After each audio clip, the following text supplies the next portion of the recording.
Okay. We're loading up the mattresses. So we're just sliding it in. And then it actually connects like so. I think you only really need to connect a couple.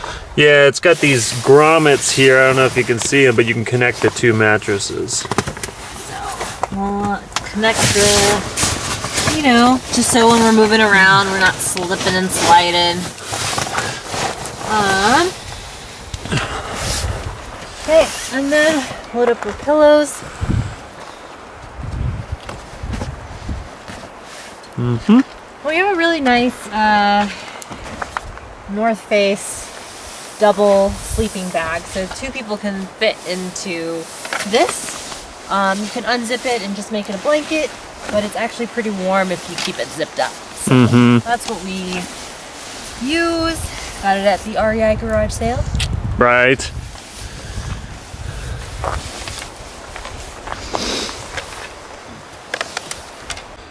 Okay, let's investigate what we got going on here. How is it in here? It's great. It's very comfortable. We have a fan going on. Air mattresses are plush. Have our own pillows. Nice. Yeah. And you are laid fully out, right? I'm fully extended, yes. Ooh. There it is. Alrighty. And with that, we are going to sleep. Hi everyone, it's Danny. So Hannah and I just got back from our trip from Oregon yesterday. And now that we're back, I wanted to kind of show you how I built Millennial Falcon. I know I'll throw some trip footage in here. It performed very well.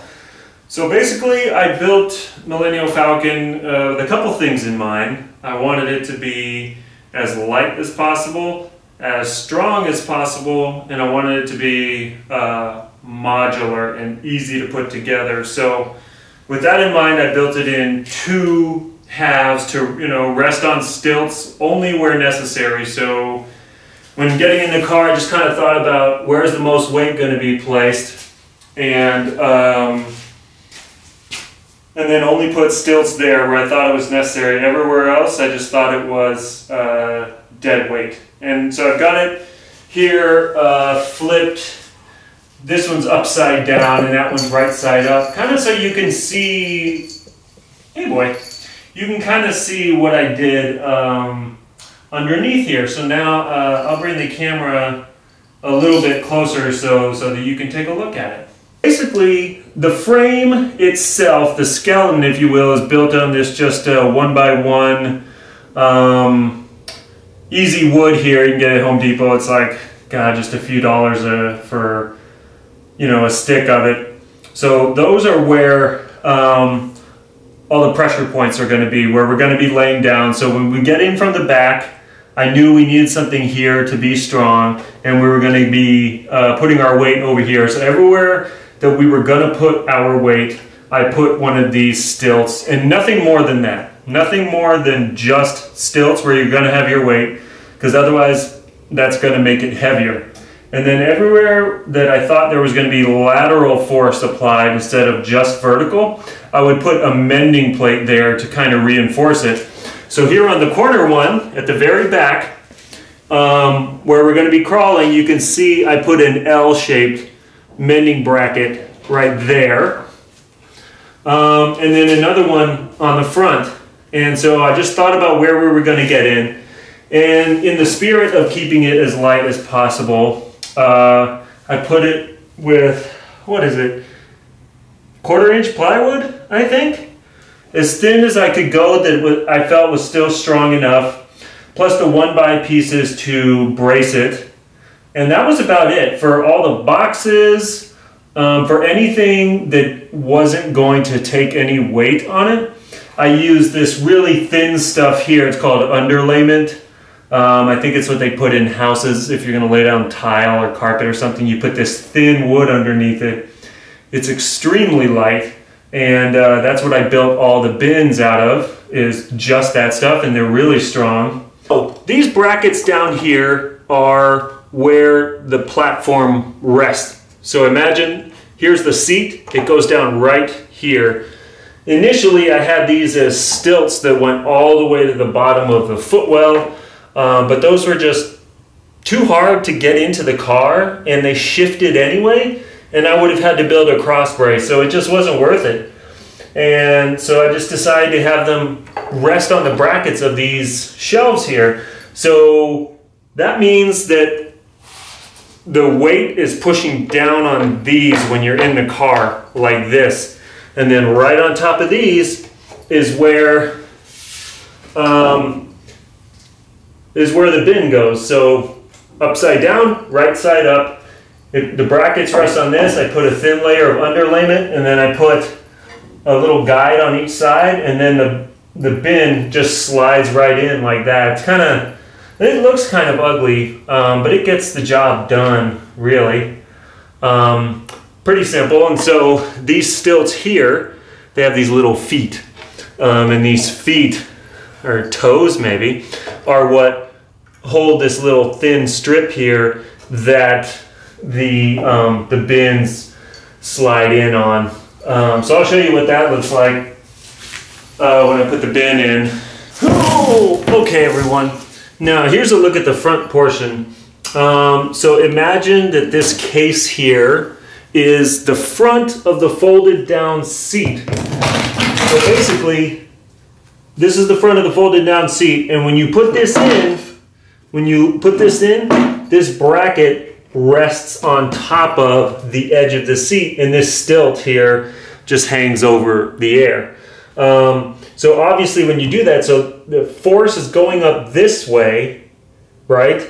And then this stilt here, that means it's going to have lateral force. And then this is the headrest, so when we're driving, our seats are scooted back and it's like this. And then when we get to where we're going and we're going to set up camp, it flips down, right?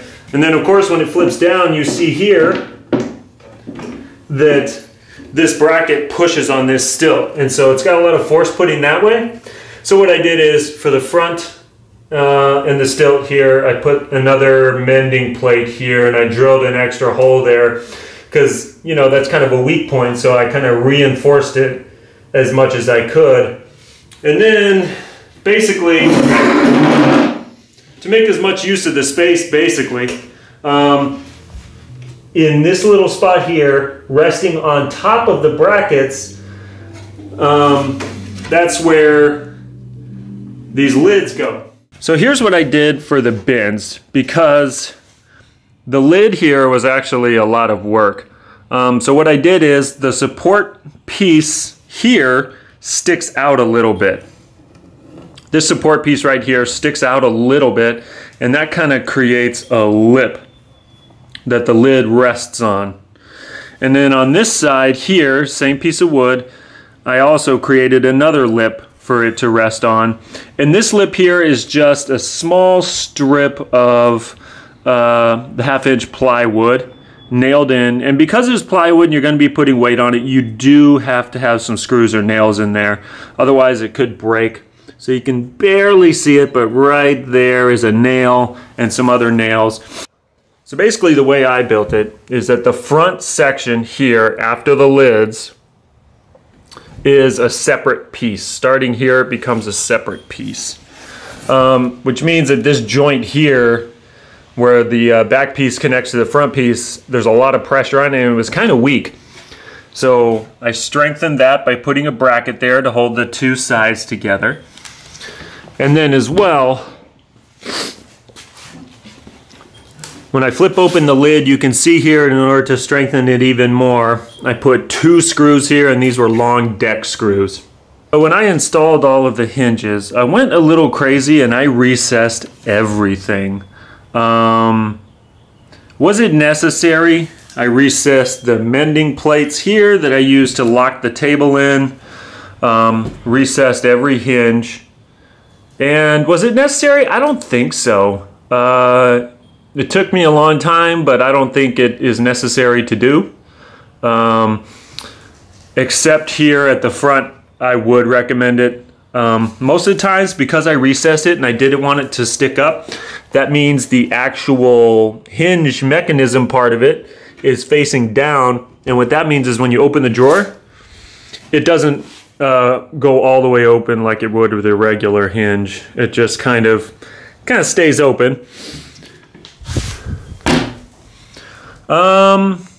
Yeah, and that's about it there. Like I said, I kind of went crazy with the recessing. So in conclusion, I would say the best way to do this to save yourself a lot of weight and give yourself kind of more freedom in shaping it is to build a little skeleton underneath it and use thinner wood. Don't use a like 1-inch piece of plywood because that's heavy.